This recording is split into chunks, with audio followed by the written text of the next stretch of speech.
I am very excited and feel very fortunate having the opportunity to present our esteemed group of panelists here. To give you guys a little bit of a background on our connection with this workshop, why we're doing this, why we want to get involved. When we first found out that MTS was going to be at Squaw, being a bunch of internet nerds from San Francisco, our first thought was, oh, California, we got to go tech. We got to do a tech session. And we started kind of flushing around ideas, and we thought that, it'd be really cool to actually go outside of mountain travel, get folks from the tech space with all sorts of different backgrounds, try and put together an A-list group of panelists and come out and talk about digital marketing. So as the panel started to gel and everyone started falling into place, we realized, one, this is really flippin' sweet. Having all these guys up on the stage together, it doesn't happen. And two, this is way bigger than 1 hour.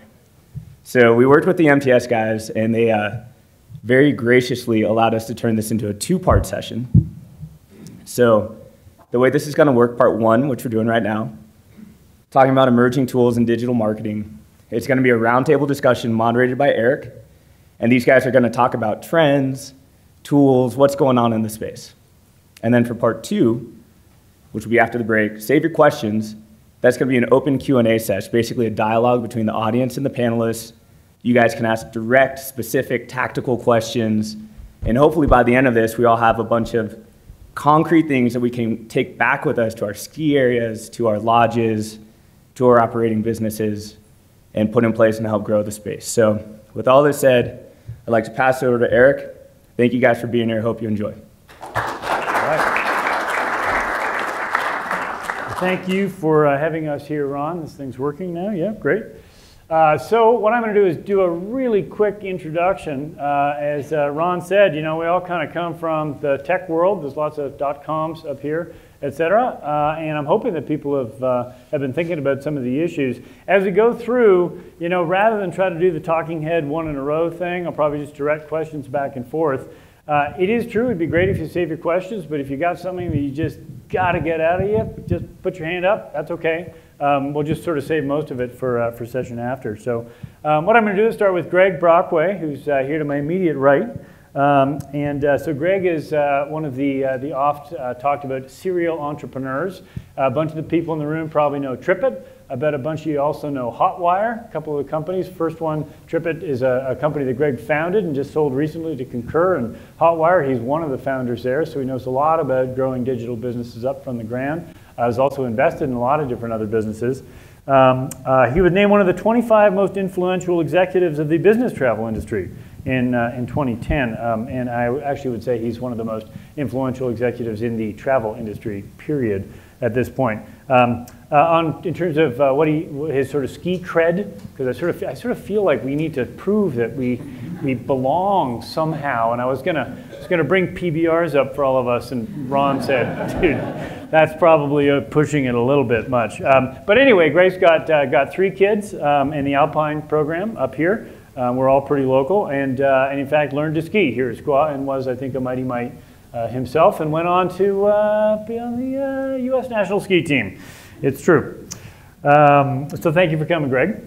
Moving over to Dustin Robertson here, who's sitting in the middle. He learned to ski at Mammoth, and I think has plenty of good ski cred. We were talking over lunch, and he immediately launched into this reason that he doesn't tell anymore. He now does Alpine because the gear is moved in such a way. And I said, Dustin, I was looking at your bio online, and the last line of it is, he's recently turned his skiing focus back to his roots of alpine skiing from backcountry, as the new technology and equipment have finally reached his high standards. I thought was pretty good. Now, we would have high standards. Justin works at backcountry.com. He's the CMO there. So he knows from gear, he knows from ski gear, he knows from all kinds of backcountry and outdoor gear. And I think it has some great perspective on how to market to, I think, in lots of cases, a demographic that's pretty similar to what a lot of people in this room are thinking about. And then finally, to my far right is Chris Sacca, who's one of the best-known angel investors in Silicon Valley, which of course means the world, because that's really where it all comes together. Chris learned to ski at Holiday Valley in Elliotteville, New York. I have to say it's not a place I've been, but I think it is a destination resort of sorts for people who can drive there. Chris he's the founder and manages Lowercase Capital, which has made over 24 investments in different internet companies. You probably heard of some of them, like Twitter, say. You've probably heard of that. And a number of others. He knows a lot about operating at scale. He was the director of special projects at Google before founding his own fund, and also was instrumental in the Obama campaign online, and also director of finance, or chair of finance, sorry, for the Obama campaign in 2008. So knows an awful lot about how to get out there and use different kinds of media to activate people in the field. For my own part, I dabble in venture capital. I'm the chairman of an active travel company called Butterfield & Robinson, a tour operator. It's bike trips, not ski trips, but there's probably some similarities. Used to work at Expedia, where I was the CMO, and then ran the show for a couple of years after that. So with that, I thought I would start off with just a couple of ski-related questions to warm things up, give you a sense for these guys very quickly. Chris, ski, board, or telly? It's all about 2 planks for me. God gave us 2 legs, and so 2 sticks, kind of just extend them down. All right, Dustin, what's your current ride? I got the Moment Josh Bibby Alpine setup. Geez, that's just awesome. Lift, serve, backcountry, heli, cat, all of the above? Backcountry. Backcountry, okay. Anybody ever been caught in an avalanche? Enough said. Who now wears an airbag backpack when they ski? Okay, there we go. It's an ad. Worst ski injury. Anybody got a story they want to tell? I actually just last week, and so if I'm slow today, this is the reason. I actually just cracked a Giro full face helmet twice right on the, yeah, so it saved my life. But but I was knocked silly a little bit. But literally the front carbon fiber place, I kissed a tree, and that whole thing shattered out. So it's kind of funny. Short of that, you would have been minus a panelist, I think. But oh, God. Okay. So I was about to ask, who's had a shot of Jaeger recently, but I'm guessing you have. Doctor prescribed up here. And also, who's got a connection to the Olympics? Yeah, I hope at some point we're going to turn around and embarrass the moderator, but yes. I'm having a very good time doing this. I have a connection to Squaw Valley going way back, where my mother was actually in the 1960 Olympics here, so. Okay, so having now established... And someday I will emerge from her shadow and become my own man. Oh.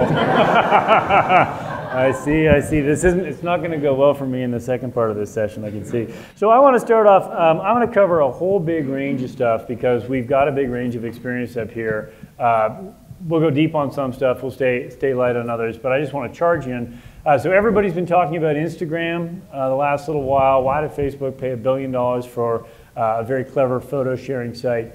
There's probably no industry in the world that lends itself better to rich media than the ski and riding industry, I don't think. I've been to countless pro photography shoot-offs in Whistler. They've got a very famous deep winter competition up there where they send pro photographers out into the mountains they've got 48 hours to put together a killer 3-minute slideshow. Hundreds of people come to see them present it and so on. So I just wanted to get some thoughts here about the phenomenon of bandwidth allowing this kind of rich media distribution. Instagram, what's so special about that versus, say, Flickr, say, all the other photo sharing sites? And how do you think practitioners in the business can take the best advantage possible of these things? So any of you guys can weigh in on that if you want.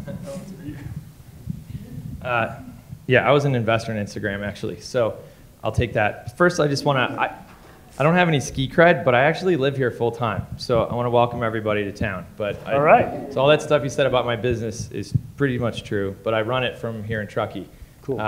And so it was a lifestyle choice my wife and I made a long time ago, and decided that it was a lot easier to stay focused and get shit done while being far away from the city. So I still suck at skiing, but we've got that going for us. So I invested in Instagram right near the beginning of the company because I noticed this trend in content production. If you kind of think historically about like Original content was like etched in stone tablets, and there are only like 5 guys on the planet who could probably do it. And then you get to writing on the bladders of sheep, and then you kind of move to kind of early presses in Gutenberg, and then on down through magazines and newspapers. And as you kind of move down this flow, at each point, it's a little less expensive, requires a little less training and expertise, and more people get access to the ability to publish their thoughts. And then blogs come along. And now with blogs, at the time you remember laptops were still expensive, internet connections were still expensive, but now anyone could be a publisher. And yet not everyone was a publisher, because it's actually kind of hard to write full sentences and punctuate them and compose things. And people felt a lot of stress. Like, I mean, I know what blogs are, but what would I ever write? And so from there, we moved into the land of status updates with Twitter and Facebook, where the character limit allowed you to actually compress your thoughts. We saw a lot of status updates with an aim, right? Instead of be right back, people were posting little status updates there. And so every time that bar was lowered, more and more people were actually contributing and participating. And I think the bar's been lowered even more now with Instagram and Pinterest. And I'd throw Tumblr in that bucket too. One of the things that happens on these platforms now is there isn't the pressure to think of, well, what the hell would I actually type about? Instead, you let the thing that you see speak for itself, and you can be automatically cool by putting a cool looking filter on it. And so there's a lot less pressure on somebody to feel like a content creator who may think they have nothing to say. Instead, they can create content by just throwing a picture up there. With Tumblr and Pinterest, you actually rarely create anything new. You just repurpose everybody else's cool stuff as an expression of who you are. And so you've created content without actually authoring anything original at all. And so I think actually that lower bar has been that much more inclusive and bringing that many more people into the realm of content creation. And I think that's what Facebook saw there, is that it's still a little bit daunting to figure out what to post as your status on Facebook. Normals, as we call them, normals are intimidated by that. And so if you can actually... Normals being like muggles? Yeah. Normals are anyone outside of the echo chamber of Silicon Valley.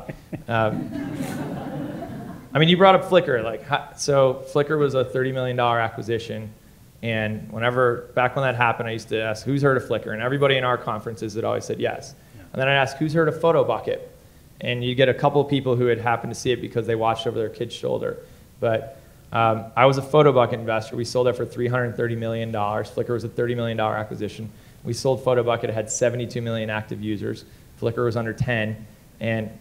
But it was used in red states, and nobody kind of on the coast had heard of this thing. Right. And so it can get easy to get stuck in those echo chambers. But what I would say is, to kind of bring this around, what Facebook sees is that you lower the bar to content creation, more people can participate, and then if you can build good noise filters in there, the cool stuff floats up. Awesome. I mean, can I just... Of course, yeah. I mean, the companies that he's talking about, Pinterest, Instagram, Tumblr, these are companies that have had unbelievable growth over a relatively really short period of time. And so there's a lot of question about how do I participate in that as a company. And the thing about it that he's touching on is, because it's so much about self-expression of the individuals who is what's making this so explosively viral. It's about getting in there and participating and just contributing content.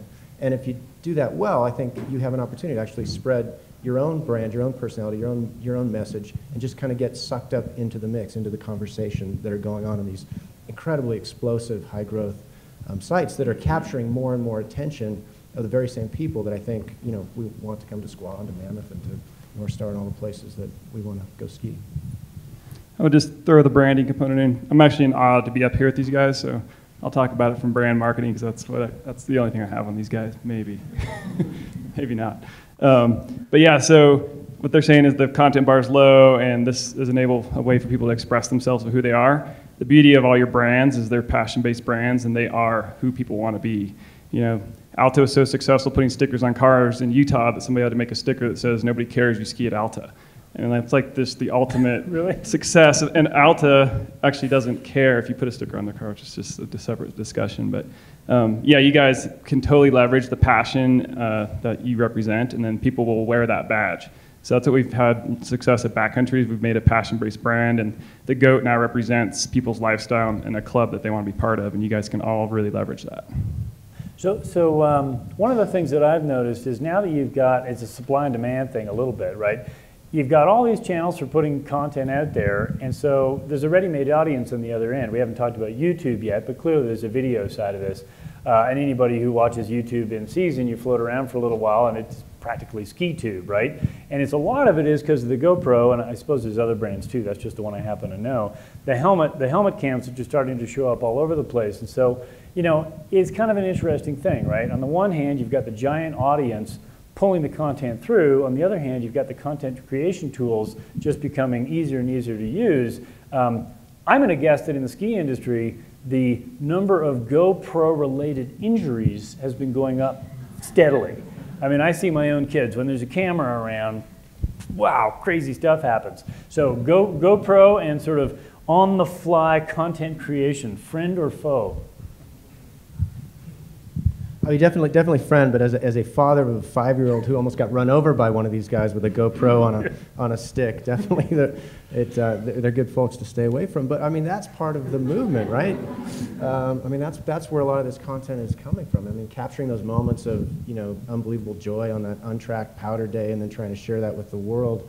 These are the that's the content capture, and then these are the channels where that gets put out and shared with the people who with the world. And should these guys have their own channels? I mean, we're probably going to spend a lot of time on that topic, but absolutely.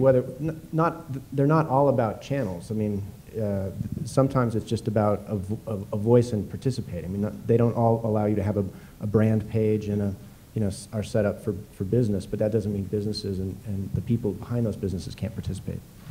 I'm going to play devil's advocate on GoPro because from a business perspective, sitting out there, first-person video isn't actually that compelling for anybody but the person who shot it. And so with the exception of hucking a big rock and kind of giving somebody the anticipation of what it's like to be there, we've seen again and again that doesn't have the kind of engagement on YouTube that shooting your buddy hucking the rock does, and being there, and then producing that video a little bit, editing that video a little bit. So it's a great way to kind of comb raw, but it's not necessarily a great monetizable asset. As you think about that kind of continuum of content from text down to images down to video, they become less monetizable in that direction. The engagement round is a little bit harder to measure. The content's much more costly for someone to consume, and I don't mean in dollars, I mean in attention, et cetera. I mean, people text while they're driving. It's harder to look at pictures while you're driving, and it's kind of impossible to watch a video while you're driving. And so you kind of extrapolate that through the rest of your life. I mean, it's easy to listen to audio while you're doing other stuff. Thus, the rise of podcasting and personal recording and downloading from iTunes and stuff. But so as I think about kind of engagement from where you are and focusing on particular channels, I think you focus on text and you focus on pictures, and I think the video component is less of a strategic initiative and requires a little bit less attention at this phase. Okay, great. Is there a way to leverage the community to weed out the crap and kind of show the good? Well, I mean, I think video is great, right? And I think when you have somebody putting together some good footage and editing it and using the tools that are available today, so you don't actually need, there's the prosumer cameras. A GoPro camera is a great camera. Your iPhone camera is a great camera shooting in HD, and so the fact that we don't necessarily need the full studio to do an edit, et cetera. But I think what happens is that because the barrier has been dropped, it's very easy to create raw, unedited, rough around the edges, not so compelling first-person shots that get automatically posted to YouTube and that aren't really that compelling from a traditional day of skiing. They're great for the person who shot it. They're great if you're the dad. They're great for your kids. If you're the kid, it's great for your kids to see how your dad skis and stuff like that. But they don't have that wider appeal to a broader audience of people who are going to come to one of your mountains, et cetera. And so I have no problem with creating a place for people to post their video, et cetera. But I don't think that's where you're going to lead with the monetization, the conversion, and the real engagement on your site. So let's talk about that for a bit. So you got a bunch of content out there. It comes from different sources. Some of it is going to be UGC, kind of user-generated content. Some of it is professionally produced. I know this has been true in the hotel industry for a long time. I'm sure it's true in the resort industry too. What you got to do, I guess, is figure out how to make sure that the content actually translates into the buy button getting pushed, which sort of lends itself to e-commerce solutions that are sitting on the website. Hey, we've got an e-commerce guy here who spends a bunch of money trying to drive traffic. So how would you think about content, whether it's on your website at backcountry.com or whether it's kind of out there in the world somewhere? And how important are kind of the metrics involved? And how should these guys think about kind of the pull-through of metrics and measuring stuff as it goes? Yeah, I was trying to lead Chris to answer my question, but he didn't do it. So yeah, we have a community of people that review gear, and they can post photos, write reviews, answer questions, or post videos. And what we've done is we've made a platform that's really focused on the gear, and so you can't get too far off that you're hucking cliffs and being rad on your skis if you don't actually talk about the skis, and the community will rate that video down. And so that stuff just kind of goes to the bottom of the pile, and the cream rises to the top. And that's kind of how we deal with it. And I was just wondering if there was a bigger scale platform that these guys could plug into that could help them do that. I think you benefit from focus, though, right? So you benefit from, you can post videos of this ski in the same way that Amazon benefits from, like, post pictures of you using that product. And we bought a bouncy swing for our daughter recently, and there was like the 3 official photos, and then there were a bunch of photos of kids who had passed out and gone to sleep in the swing, and I'm like, that's the one. Like, that the girl can bounce herself to sleep. Call it the neglectomatic. Yeah, but I think that's what's hard is for a resort to kind of find that focused thing and say, like, and that's, I mean, one of the things that was most successful on Instagram was kind of a tag of the day. Like, show us, the community manager of Instagram would kind of issue a challenge, like, show us pictures that express this point or that go to this point. And then that user-generated content comes and rallies around a focus point. That could be cool, right? And particularly the more inclusive it is. So it's not just show us your biggest, you know, the guy hucking his meat the farthest today, but instead it's just kind of like, show us the biggest smile on the mountain, the happiest person you can find, that kind of stuff could actually come back and build a nice little corpus for you guys. So, I mean, we're talking about, I think, social media in the context of the broader, you know, marketing portfolio, marketing mix. And I think it's, and you were asking about metrics, which is absolutely, you know, baseline, and we could spend a lot of time on that. But I think it's, there are very few cases so far where social media directly drives commerce. So I think it's actually a mistake. If your goal is to drive transactions to your website, definitely social media would not be the place I would start in terms of driving real volume. But it's really important for raising the, I think, awareness. I mean, lots of examples of how awareness indirectly drives volume, but to directly track transactions through social media on places like Pinterest or, you know, Instagram or Tumblr, let alone Facebook, there aren't a lot of case studies that I'm aware of where that's been done really successfully. Not to say it's not important, but I think you just have to be clear about what you're trying to accomplish by using these various channels. Social media is, again, great for branding and energy and tapping into the passion that the sport and the industry offers, but not necessarily driving transactions. Virgin America would actually beg to differ with you. So they would tell you that their 2nd, 3rd, 4th, and 6th most highest sales days in the history of their airline were driven entirely by codes on Twitter. And so Amex would tell you that the latest integration they launched with Twitter, where you tweet out certain handles, actually redeemed more than $1 million in purchases in its first 4 days. And these aren't paid placements, right? These are just Amex using their own Twitter. Yeah. These platforms can be commerce driven, particularly if you tap into an authentic voice and an audience there. And you can track this stuff. I mean, Twitter bought a company called Backtype a couple years ago that could not only track how the conversions flowed through these various platforms, but they could actually show how tweets led to Foursquare check-ins. And you know, I don't think anyone's done a great job of assimilating coupon codes and cash register backends and conversion all the way back through the pipeline. I think Google's been really slow to do it. I think Omniture's been really slow to do it. But I think there are a lot of businesses out there that would tell you directly they can absolutely see the linkage between a social presence and a social prompt and how that actually converts in the back end. But is it dominate all those things? No. And are most businesses taking advantage of it? No. I agree with you. So social's 3% of our revenue. 3%, yeah. So, and if you're pushing out a code or an offer, it works tremendously well. If you're just featuring your ski guide for the year, you know, and ours is pretty interactive, and so people will say it's cool, but you don't drive a lot of sales, but that's okay. So yeah, if you have a code or a discount, social's super effective. Social's great at an action, at a call to action. So yeah, there's definitely the events and the ongoing branding and the establishing, you know, of the voice and kind of building more of that community and that kind of stuff. But social's really great at converting on a simple, frictionless call to action. As Facebook and Twitter start to build in pre-authenticated payment so that your credit card is associated with your account, in the same way, I mean, everyone here has been to iTunes. iTunes stores your credit card, so you're one click away from buying whatever you want. and we buy a lot more stuff there, and then we get this email 2 days later with the receipt. It's like the iTunes hangover. You're like, I bought all this stuff. But as as Facebook, Twitter, platforms like that start storing your credit card, you're going to have the same kind of same frictionless transaction that's happening there.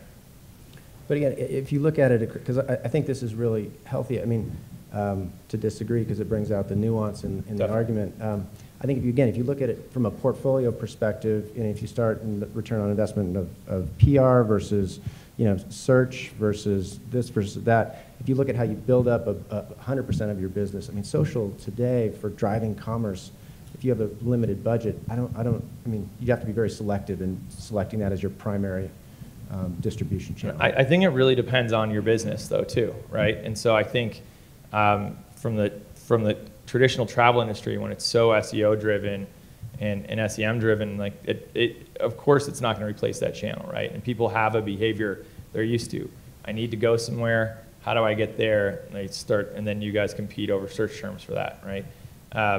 I think one of the things that that social is great at doing is it's not search driven. It's actually push, not pull often, and so it's pushing offers back on you that you might not have even known you were searching for in the first place. It's the impulse. I mean, Groupon did that very successfully, right? It made you buy a bunch of shit you didn't actually want. But I think often that pushes in the other direction. And I think instead of, there's the pull direction where I want to buy a pair of skis and I start asking all my friends which pair of skis I should get. And there's the push direction where one of my buddies is bragging about the skis he got and showing me how awesome they are. And so I think in social we're seeing a lot more push. The corpus of data is still there to do search, to do pull, but I think we're seeing social, emerge more on that push side. So again, back to limited budget, where do you put your dollars?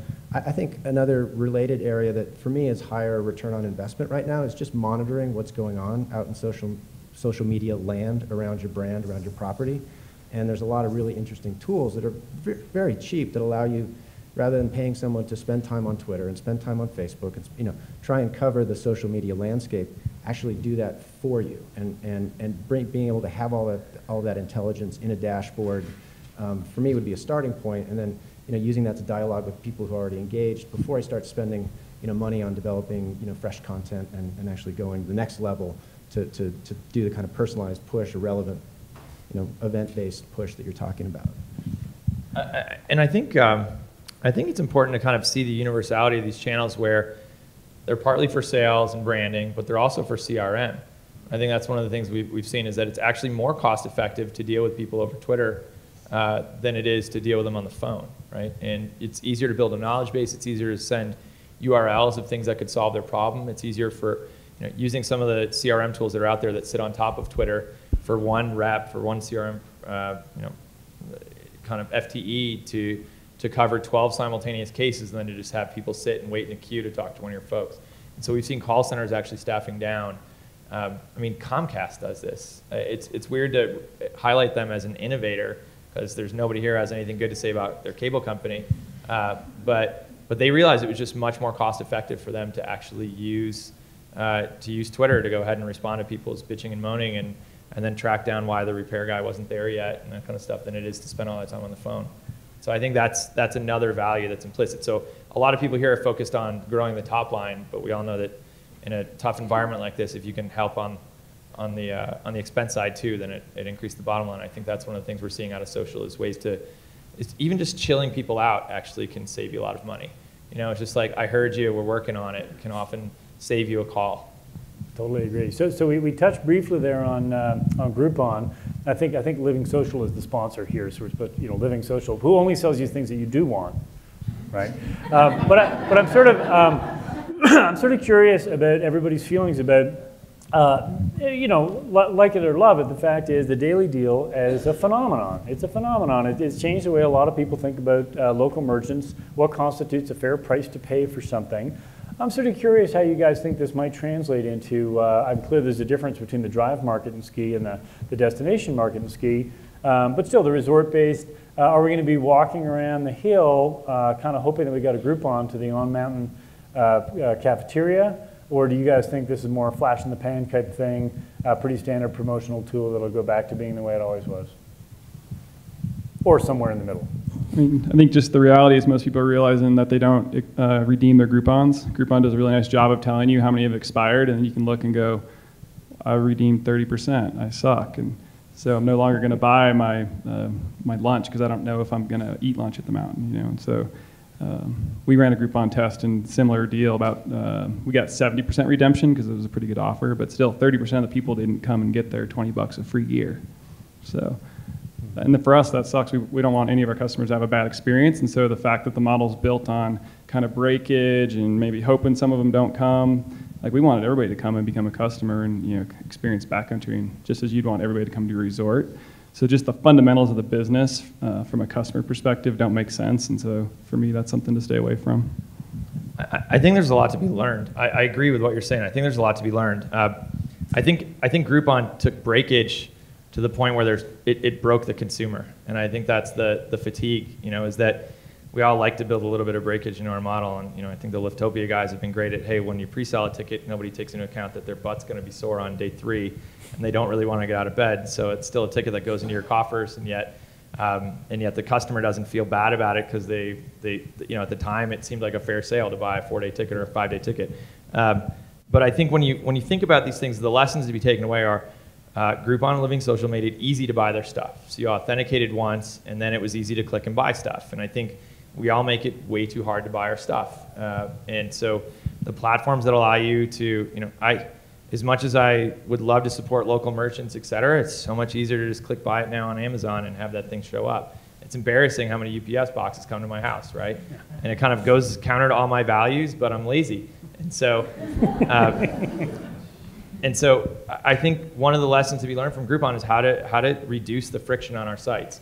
We ask for so much information that we don't actually need and that the marketing department would love to have, but just let's try and accelerate them to a close and then see if we can gather some of that information on the back end. I think another thing that is interesting about Groupon that we forgot in the end was it was supposed to be group driven. It was supposed to be social. It was supposed to be like, hey, let's all go do this thing together, right? And they kind of strayed from their roots there and started selling these very individual things. But it would be way cooler and there'd be much more redemption if we all bought together to go to a winery, you know? And so instead of just letting that thing expire, you'd be like, hey, we all committed, the 6 of us are gonna go to this winery together. And so that's much more likely to happen, right?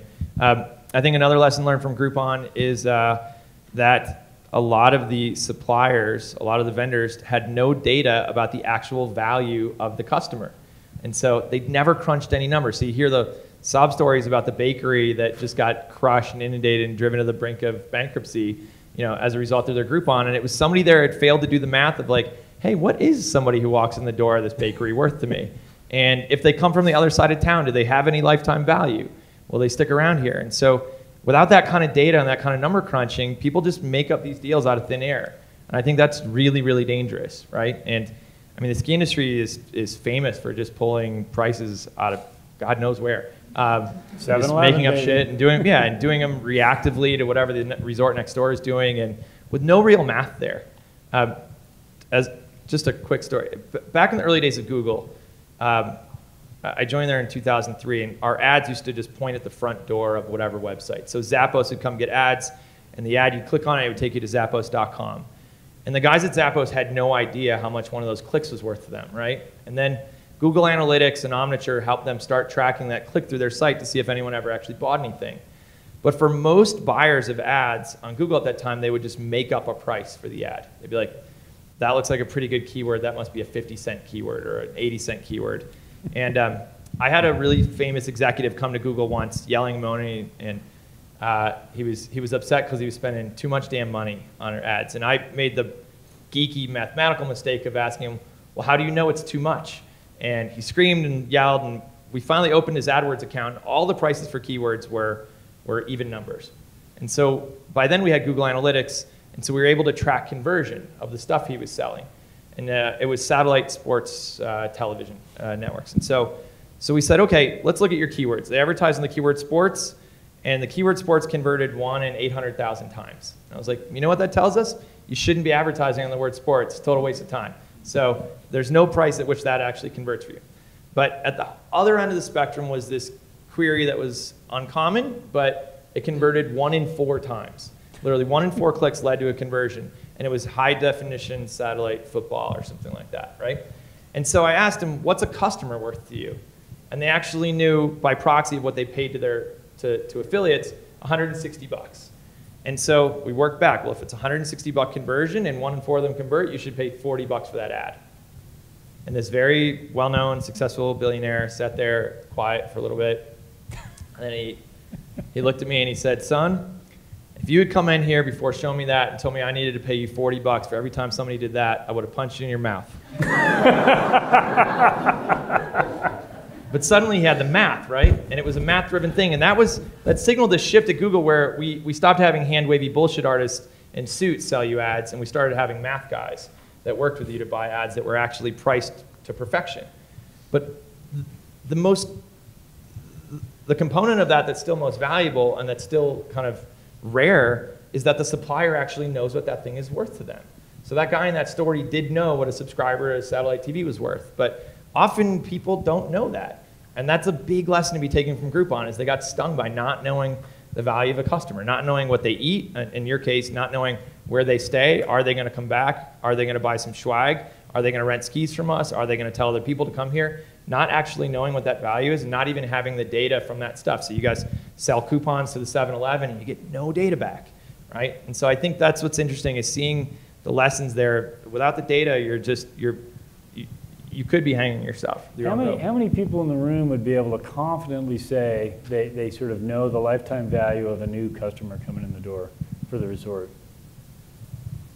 Because there's just not the systems to support it. So it's kind of interesting, you know. I mean, we're so used to being in these businesses where everything is measured. I mean, right down to, I mean, at Expedia, and this is, well, I'm an old guy. I mean, this is 7 years ago at Expedia, coming all the way down through the hotel room and knowing everything about length of stay and, you know, these weekend people and what's the 3-year projection longitudinally for what they're going to buy and how and what can we attach.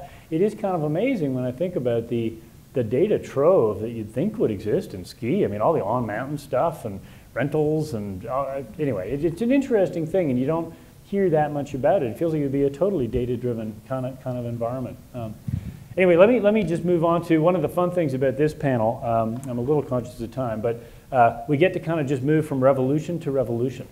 It's a very interesting time, right? That all this stuff is changing more or less simultaneously, and though it's all connected, it's actually not necessarily driven by the same thing. Right now, I'm guessing that 90-odd% of all ski transactions happen when somebody walks up to either the ticket or the rental or the lesson or whatever it might be. Some get called in, it's all credit card. Meanwhile, there's this company called Square that a bunch of you guys have heard about, and a bunch of other competitors who are very rapidly trying to see if they can put in alternative payment systems to enable a whole different flavor of commerce. So I'm sort of curious as to what the panel thinks, from various perspectives here. But where are we headed here? Would you go and do a big 10-year deal with Visa or MasterCard right now, or would you lay bets in some other place in terms of how people are going to pay for everything relating to ski? You know, so the founder of Square, Jack Dorsey, was the co-founder of Twitter. Friend. Right, you must know him pretty well. The very first Square I actually saw in the wild that wasn't like a buddy in Silicon Valley was actually in the parking lot here, somebody selling a ticket they'd already used for the morning. Oh, come on. That's fantastic. That's great.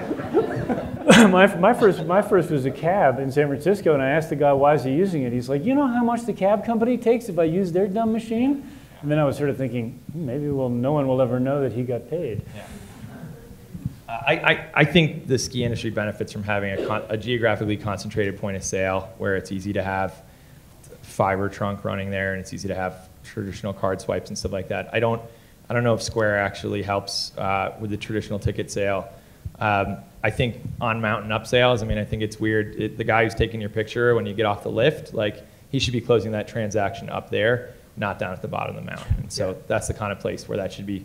That it's just off an iPhone, there should be a card swipe right in the moment. One of the things you see across every single commerce experience of your entire life is that every time you separate the excitement from the actual ability to do something about it, you lose money. And so you hear a single on the radio for a new album you want, the RIAA has itself to blame for the rise of Kazaa and those networks, because you'd hear the single, you'd go to buy it, you couldn't get it for 4 to 6 weeks until the street date, and you're like, screw it, I'll steal it. And so, and I say this as a former music store owner in Park City, Utah, actually, too. That's why our store went away. Is that when you show people that thing, when you walk out of a concert, a live concert, you're all fired up on how great that band was. You would pay a premium to have a CD of that concert come with you. 5 days later, when the hangover's worn off and you're kind of back at work, you don't care. And it's a lot harder to transact there. And so I think that's one of the things we could do better across the mountain, is when people are excited, when they're in the moment, when they're feeling impulsive, when their kids are nagging them, is just to swipe and convert. And so I see it as useful everywhere but the traditional ticket sale window. I'm really conflicted on this one. I mean, another big trend that you see across, especially in the travel industry, across services, is you see a trend towards breaking down the product into various bits and pieces and charging more on an a la carte basis. I mean, the airlines are famous for this. They're getting a ton of flack for this.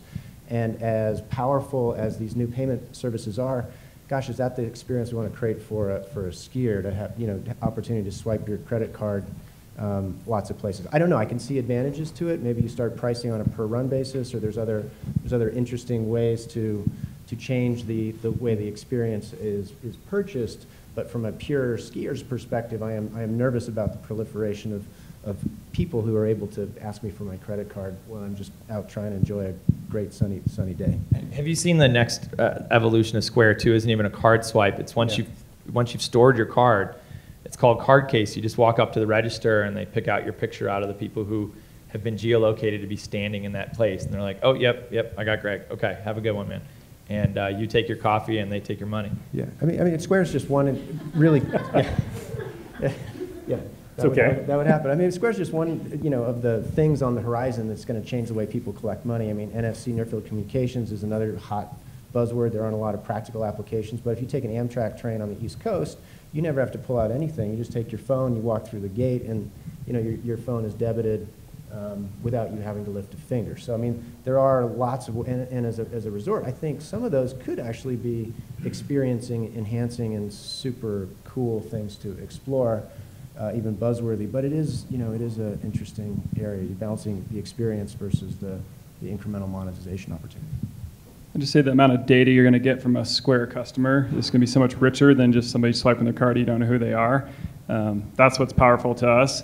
We really believe in the O to O model, and that's not offline to online. That's offline to offline, or online to offline. And we see Square as a way to kind of possibly get inventory feeds from the local shops. We have so many people coming to our sites. The entire outdoor industry, ski industry, comes to our site in a year, and we only convert 2% of them. So we're looking for a way to kind of flip those people back to the specialty retailers that have the stock near them. And Square really enables us to kind of track that transaction happened and that they originated with us. But same thing for you guys, if they do swipe at the mountain or if they swiped at the ticket booth, you at least know they're there skiing and what they bought, and then maybe you could entice them to go get a beer afterwards, because with the Square app you can actually push messages to people. So I think it's super, super innovative and one of the coolest companies in Silicon Valley. I bet you're invested. Well, no, yeah. I'm not actually. But to go back to Twitter, we're doing the same thing at Twitter, but instead of actually putting a disintermediating little device there, we're actually using your existing swipe, and we're just partnering with the merchant, with the card, the card provider. So it's like Twitter Amex. So we did a deal with Whole Foods where if you tweet a promotional tweet for Whole Foods out, and you can write the text of the tweet any way you want, but it just has to say pound Amex Whole Foods in it. The next time you go to Whole Foods, you get $25 off if you use your Amex card. And so that's not only really awesome for consumers, but Amex and Whole Foods are just rolling up all this data, because now they know exactly who you are, what Twitter handle you have. They get bio information. You've made that trade. You've said, okay, it's worth $25 for you to know these things about me. And now they can target offers. Now they know what the performance of that was, where geographically it mattered, to what types of phones it mattered, et cetera, and they gather that data.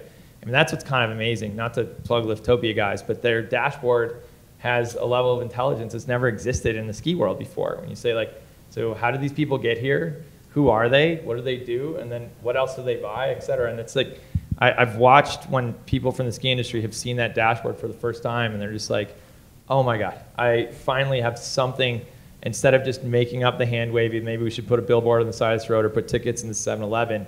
There's data there, and there's data upon which to actually form the basis for forming conclusions about a marketing plan. And I think that's what's interesting. When you think about Square, you got to be like, geez, I could finally know the life cycle of a potential customer and how they move through my site. And as you think about Expedia, you learn, I bet you could tell stories all night about how people started searching for this and ended up buying this, and then also got the double-decker bus tour, and that's about it. Yeah. So let me. I'm going to switch gears because I think we've gone pretty deep on a bunch of things. And let me just ask you a different thing. So I guess there's been quite a lot written recently. There was, I guess, a book by Sherry Turkle called, I think, Alone Together, talking about the way that technology gets in the way of our lives. And I noticed it, I guess, at a ski resort. You're standing in line, and 2/3 of the people there are looking down at their phones. You get on the lift with somebody, especially on a 4-pack lift, I guess, and people are just sitting there checking the phones. And a buddy of mine was recently showing me this awesome thing that he's got. It's great because it clips and keeps you, so if you drop your phone, it won't fall in the snow, right? And I actually have a friend who lost his phone that way. You guys are all thoughtful guys. Is there a place where there's too much technology getting in the way of, at the end of the day, a nice day out with your kids, a nice day on the mountain? What are sort of the places these folks should watch out for in terms of pushing it a bit too far? Because I think we've all seen examples of this in the different technology companies that we deal with, be it a bit of a privacy pushback or whatever it might be. I'm just curious. Just so we're not totally Pollyanna about tech. It's funny to hear, for decades the rule has been there's no friends on a powder day anyway, right? Okay. So you shouldn't be talking to those guys in the lift. Stay focused, and if you need to use your phone, but I'm on the lift. I'm on the lift. No, I think there can definitely be healthy boundaries. Don't look at the stash you know about, because he might. Right. I think we all need healthy boundaries of this stuff. It's very easy to get addicted. The dopamine cycle is clear. The research shows even when you refresh your inbox, even if you get totally bullshit work-related emails that are going to force you to do something that you don't want to do, it still triggers a dopamine release when you see that you've got new messages. But you're skiing. It's like you want a small little lottery, right? So every time you put up an Instagram photo and somebody likes it, you get that, oh my God, I won a lottery. And every time somebody likes your Facebook photo and they reply to your tweet, and it's funny, I've actually seen friends of mine who've said, once there was a 4th social application, that was it, because by the time they cycled through theirs on their phone, there was probably new shit over here waiting for them again. And so you could just get in this vortex and never stand up. But that said, I do think those things can be really enriching.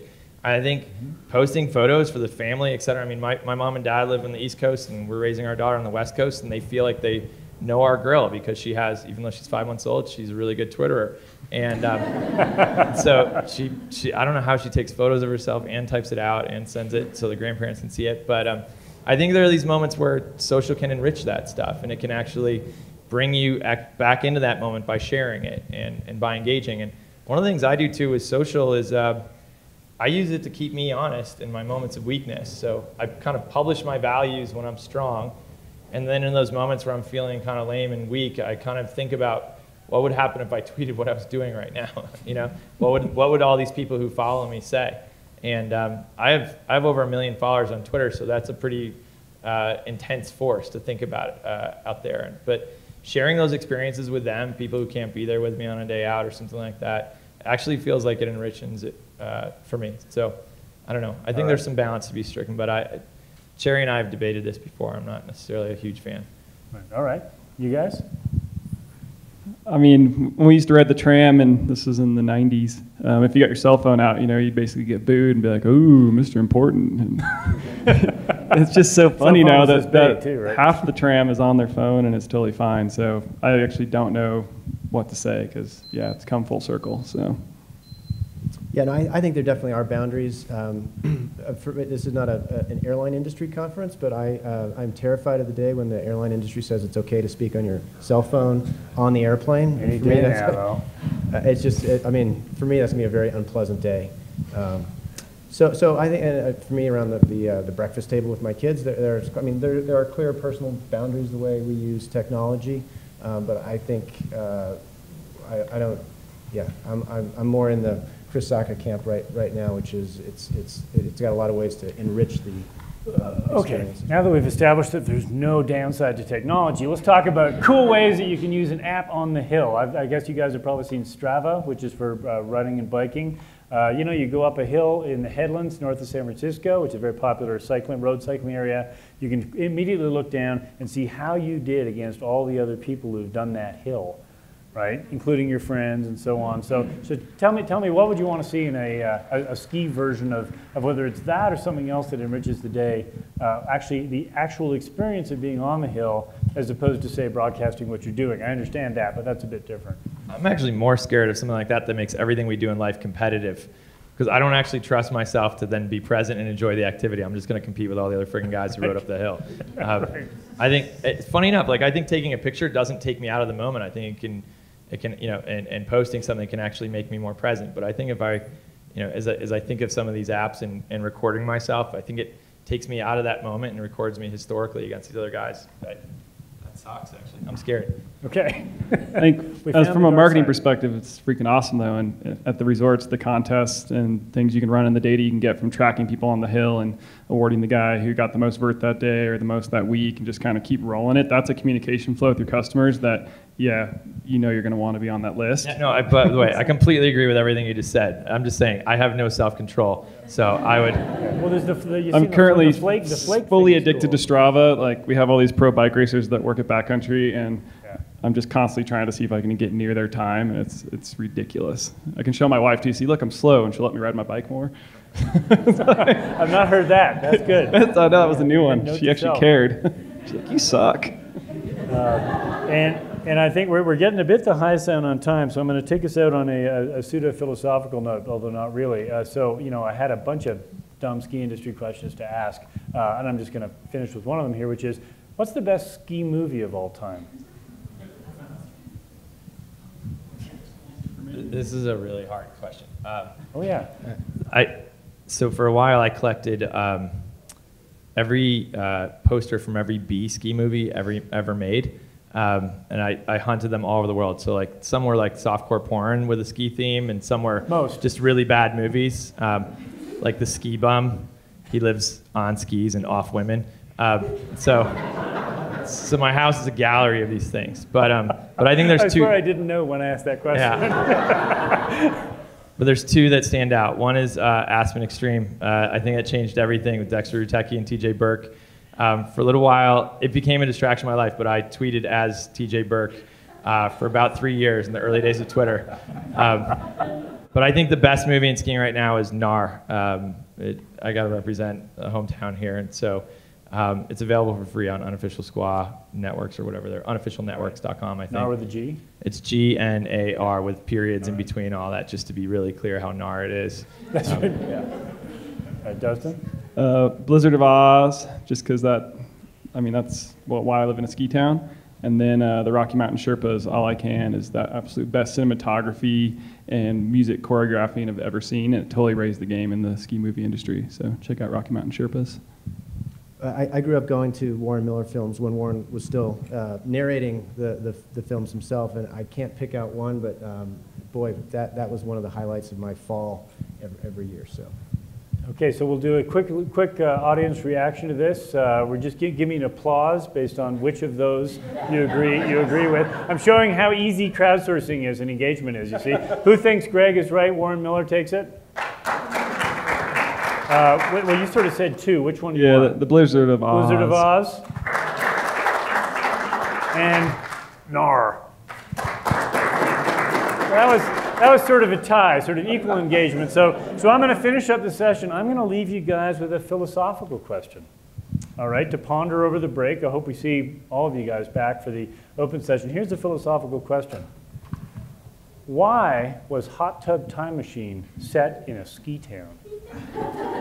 We'll see you all back in a little bit. Thank you.